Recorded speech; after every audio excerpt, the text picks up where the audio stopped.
What if I told you that right now, in 2025, there are towns in America that will literally pay you $10, $15, sometimes $20,000 just to move there? Not a loan, not a tax credit you have to figure out with an accountant. Actual cash, money in your bank account, a check with your name on it. All you have to do is show up, rent or buy a house, and agree to stay for a year or two. Sounds like a scam, right?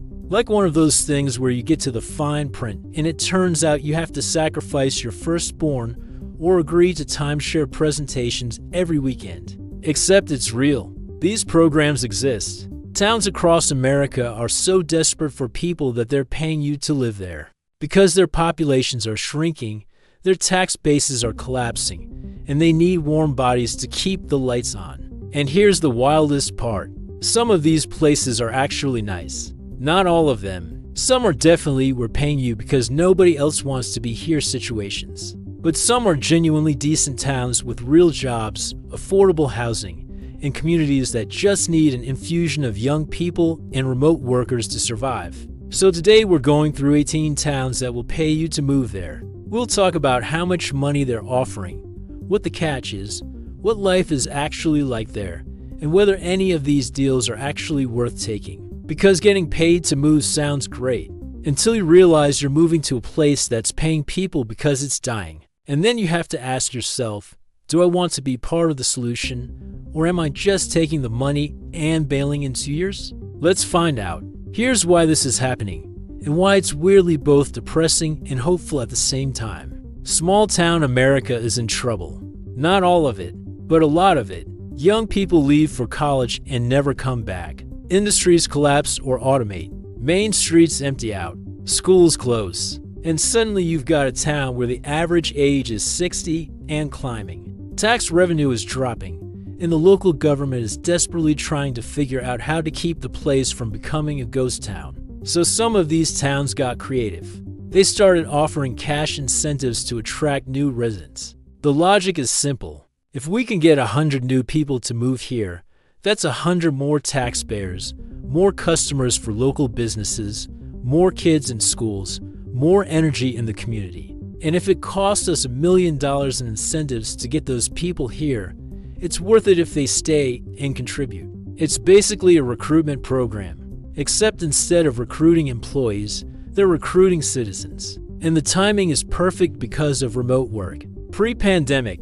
these programs existed, but they were hard to take advantage of unless you already had a job lined up in that town. Now, with remote work, you can move to rural Kansas or West Virginia or upstate New York and keep your tech job in San Francisco or New York. You get small town cost of living with big city salary, plus a bonus just for showing up. It's honestly kind of genius. Or it's a desperate Hail Mary by towns that are slowly dying. Depending on how you look at it, the programs vary. Some offer straight cash. Some offer forgivable loans. Some give you money for a down payment on a house. Some require you to work remotely. Some require you to start a business. Some just want you to exist and pay taxes. And the amounts range from a few thousand to over 20 grand, depending on the town and what they're trying to achieve. Should you take one of these deals? That depends. Are you okay living in a small town? Do you have remote work?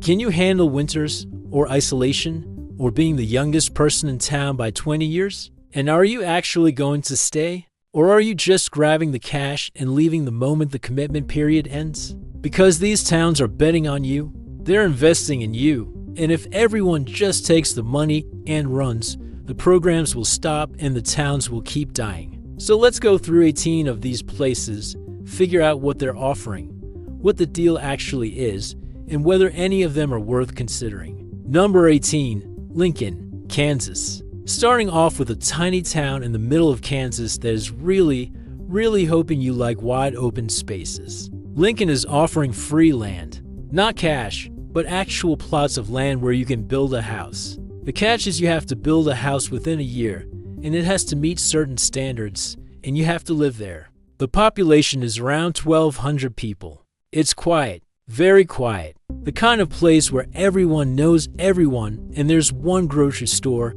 and a couple churches. If you're into small town Midwest life, homesteading vibes, or you just really want to own land without paying for it, this could work. But you're also in the middle of Kansas. The nearest real city is hours away. Winters are cold, summers are hot, and you're going to spend a lot of time staring at corn. Free land is cool until you realize you're in a place where the land is free because nobody wants it. Number 17, Curtis, Nebraska. Curtis has a program that offers cash incentives if you build a house, with the amount depending on the size and value of the home you build. It's not straight up here's 10 grand, it's more like if you invest in our community, we'll kick in some money. Population is under 1,000. It's farming country, quiet, conservative, slow-paced. The kind of place where high school football is the biggest event of the year. If you're into rural life, want to build your dream house cheaply, and don't mind being hours from anything resembling a city, Curtis will help you out financially. But you're also living in rural Nebraska, which is beautiful if you like plains and big sky, and kind of boring if you need any kind of cultural stimulation or decent food options. Curtis wants you. They just want you to be the kind of person who thinks living in rural Nebraska sounds great. Number 16, Harmony, Minnesota. Harmony offers free lots if you build a home, similar to Lincoln. They're trying to attract families and remote workers to a small Minnesota town that's genuinely pretty nice by small town standards. Population around 1,000. It's in bluff country, so there's actually some scenery. The town is clean, safe, friendly. There's a surprising amount of Amish influence in the area, which gives it a certain character. If you want small-town Minnesota vibes, don't mind cold winters, and can handle the isolation, Harmony is actually a solid option. It's not exciting, but it's functional and nice. The downside is you're in rural Minnesota, which means winter is 6 months long and brutal, and you're going to be snowed in a lot. Also, there's not much to do unless you really like hunting, fishing, or visiting Amish furniture shops. But hey, free land. Number 15, Marquette, Kansas. Marquette offers up to $15,000 in various incentives including cash, land, and down payment assistance for homes.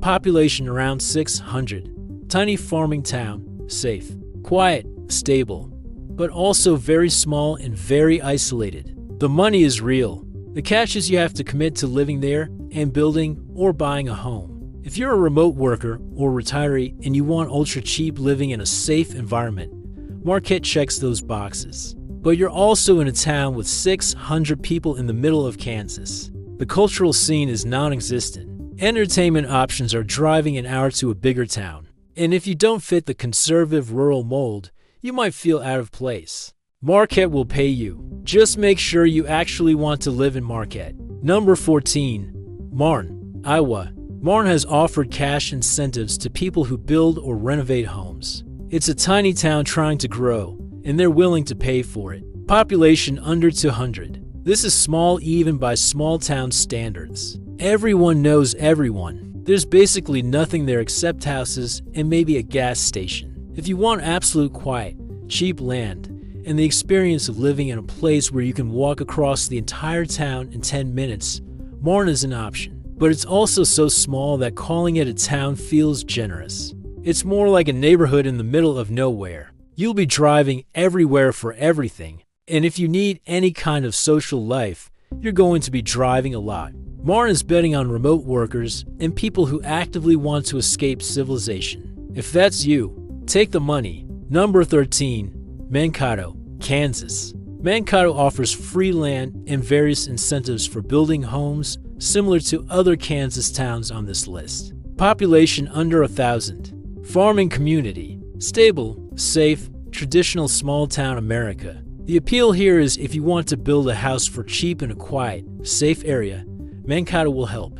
The problem is you're in north-central Kansas, which is extremely rural and isolated.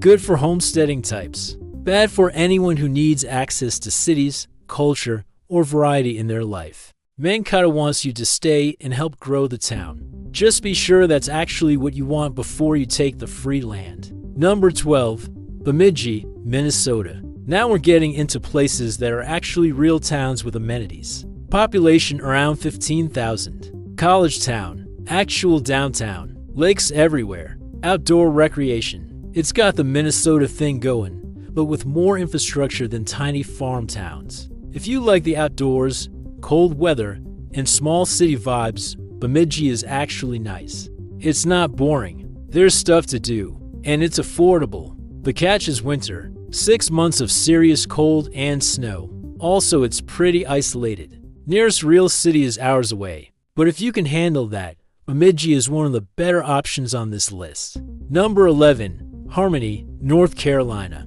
Not to be confused with Harmony, Minnesota.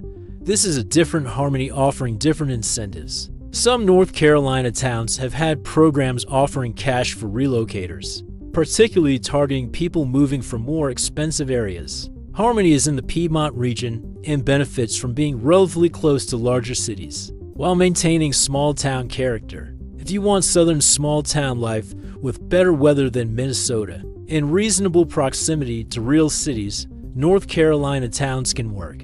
Cost of living is low. Weather is mild. Culture is southern, which is either a plus or minus depending on your politics and worldview.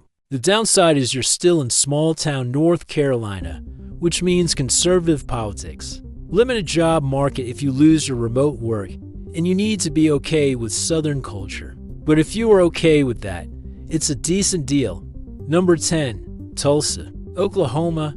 Now we're talking about a real program with real money in a real city. Tulsa Remote offers $10,000 cash to remote workers who move to Tulsa and commit to living there for at least a year. It's one of the most successful programs of its kind. Tulsa has 400,000 people. It's a real city. There's culture, restaurants, art, music, a downtown, neighborhoods with character. It's not New York or LA, but it's functional and has stuff going on. The money is straightforward. You get 10 grand paid out over the year, plus access to a co-working space and a built-in community of other remote workers who move through the program. Cost of living is cheap.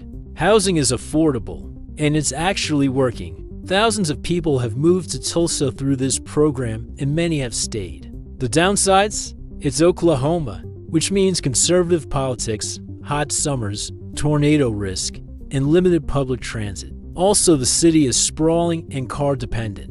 And while Tulsa is better than its reputation, it's not exactly a top-tier city. But for 10 grand and cheap living in a functional city, Tulsa is legitimately worth considering. Number 9. Topeka, Kansas. Topeka offers up to $15,000 to people who move there for work, either remote or local jobs. Topeka is the capital of Kansas. Population around 125,000. It's not exciting, but it's a real small city with infrastructure, jobs, amenities, and a functioning economy. The program targets people who either work remotely or get a job in Topeka. The money is substantial. Cost of living is very low. Housing is cheap, and it's stable and safe. The problem is it's Topeka, which is kind of boring, and very Midwest, and definitely not cosmopolitan if you need culture, excitement, or diversity. Topeka will disappoint you, but if you want affordability,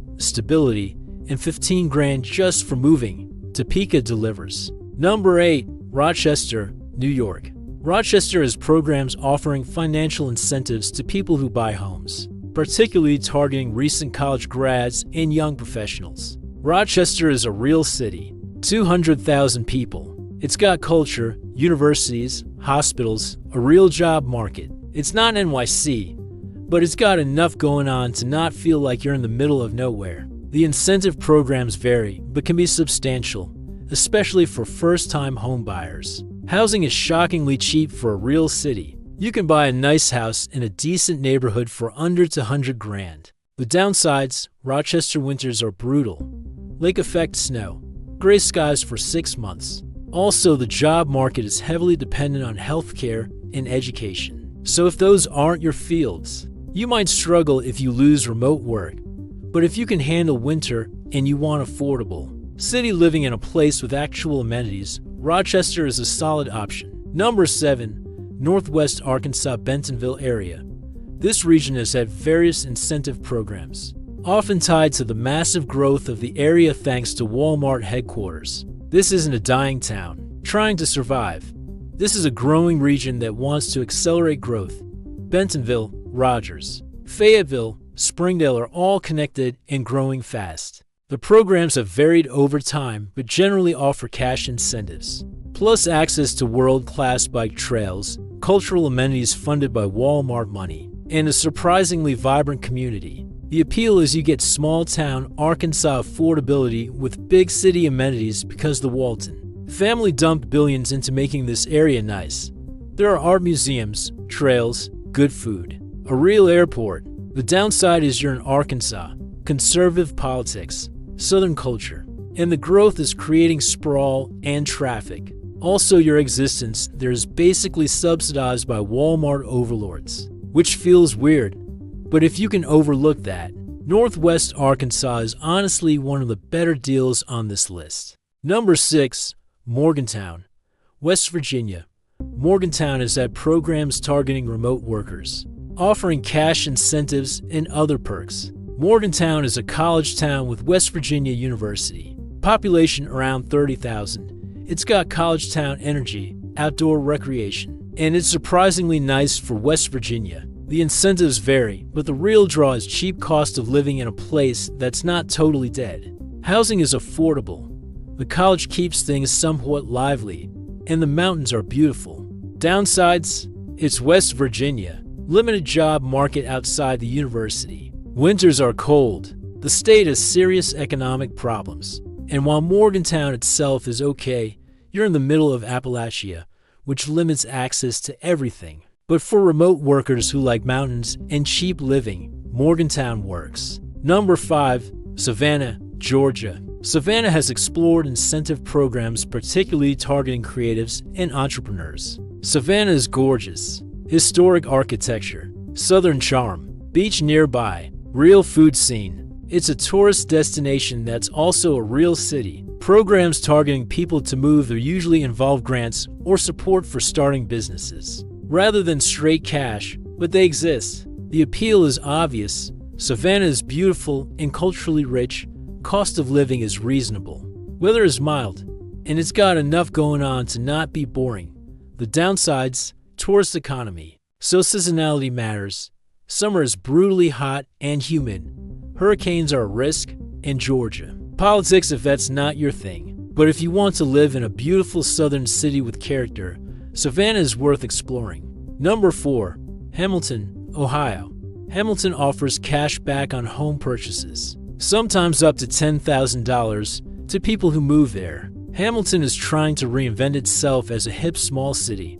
Population 60,000. It's got a cute downtown, art scene, breweries, the typical revitalization playbook. It's working to some degree. The program brought in new residents, housing is cheap, and it's close enough to Cincinnati to access a real city. The catch is Hamilton is still recovering from industrial decline. Parts of it are rough. Job market is limited, and while the downtown is improving, the city overall is still struggling. If you're willing to be part of urban pioneering in a small Ohio city, Hamilton will pay you to help. Number 3, Natchez, Mississippi. Natchez has offered substantial incentives for remote workers, sometimes over 10 grand plus other perks. Natchez is a historic Mississippi river town. Beautiful antebellum architecture, southern history everywhere, small town charm, population around 15,000. The incentives are real and substantial. Cost of living is dirt cheap. Housing is affordable.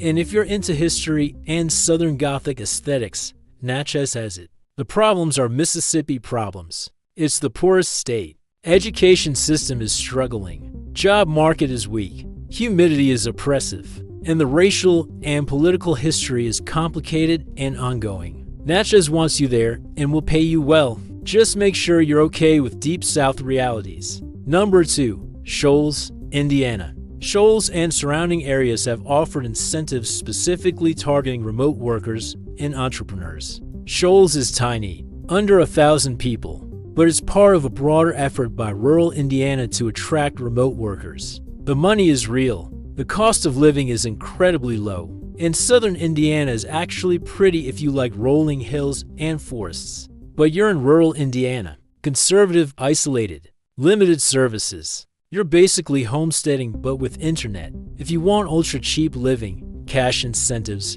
and don't mind isolation, Shoals could work. But it's not for everyone. Number 1. West Virginia Ascend WV. At number 1, the most ambitious program on this list. Ascend WV offers $12,000 over 2 years, plus free co-working, free outdoor recreation passes, and a built-in community. It operates in Morgantown and Lewisburg. This is a real, well-funded program specifically targeting remote workers. The money is guaranteed, the perks are substantial, and it's actually working. West Virginia is beautiful.